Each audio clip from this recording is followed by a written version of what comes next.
सर सर ई बैंक से स्टेटमेंट आइल बा, एकरा के देख ली। अच्छा ठीक है।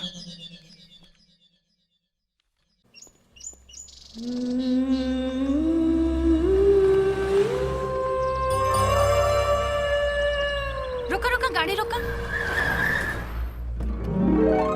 अब टाइम कितना होता?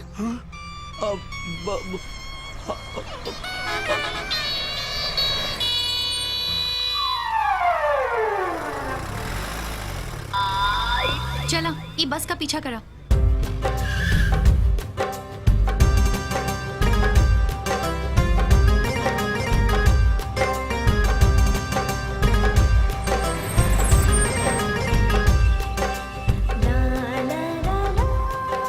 ओ, लागत आके भाभी के व्यवस्था हो गई।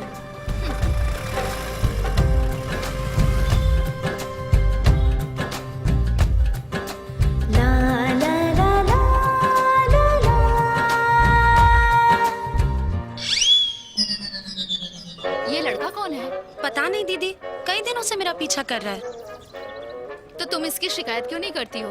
हाँ दीदी, अब तक नहीं की, पर अब लगता है शिकायत करनी पड़ेगी।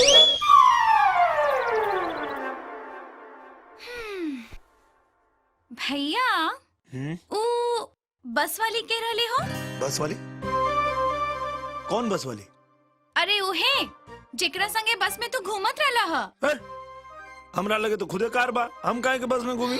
अच्छा तो ऐसे ना बताइबा। ठीक बा, हम अम्मा से जाके कहता नहीं। सुन सुन सुन सुन, हम खुदे नहीं की जानत, कसम से रे, ना तो तोके बता देती।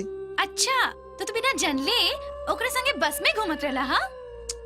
का बताई, जब से देखले बानी खाली पीछे पीछे घूमत है। तब बात काहे नहीं करत? डर लगा था कहीं शिकायत कर दी तब। देखा भैया, अगर वो शिकायत नहीं की करत तब बुझला कि वो तोहसे तोहके ज्यादा प्यार करेली, और ये अगर वो शिकायत कर देलस तो तुहार तो भगवान है मालिक बाड़न।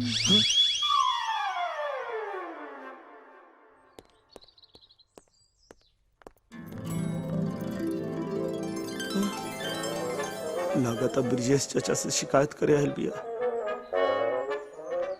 अरे सुनो सुनो सुनो, हम वैसा लड़का ना जैसे तू हमरे बारे में सोचा था। सुनो ना, देखा देखा हम सही कहता नहीं। अब देखा ऐसा मत कर, सुना।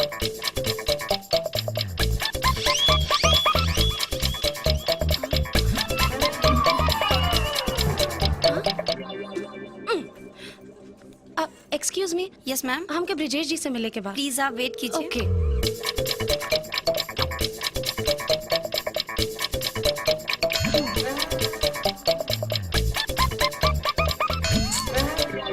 देखा, तू जैसन सोचा तारू हम वैसन लेका ना है। मैडम सर आपको बुला रहे हैं। हाँ।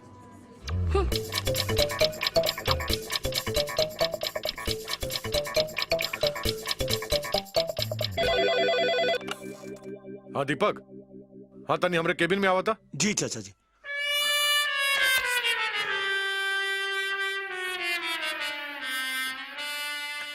बेटा दीपक, ये हम का सुना तानी? ये मैडम कहा तारी कि तू उनका पीछा करेला? जी चाचा जी ना ऐसा। इतना बड़ कंपनी के मालिक होके ये कुल काम करबा तो हमनी के कितना बेइज्जती हुई तो के मालूम बा? ये कुल सड़क छाप टपोरी लोग के काम है। सर सर आपको ब्रिजेश सर बुला रहे।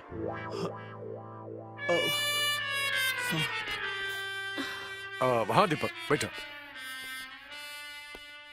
दीपक ये आरती हैं? आरती जी, ये दीपक हैं, इस कंपनी के मालिक। नमस्ते। दीपक ये बैंक के मार्केटिंग हेड हैं। अच्छा। वो अपन जो नयका फैक्ट्री खातिर एप्लीकेशन दिया रहे लोन के, वो पास हो गई बा। अच्छा तो कुछ कागजी कार्रवाई बा, तू जा इनके अपना केबिन में लेके जा और समझा दे। आई।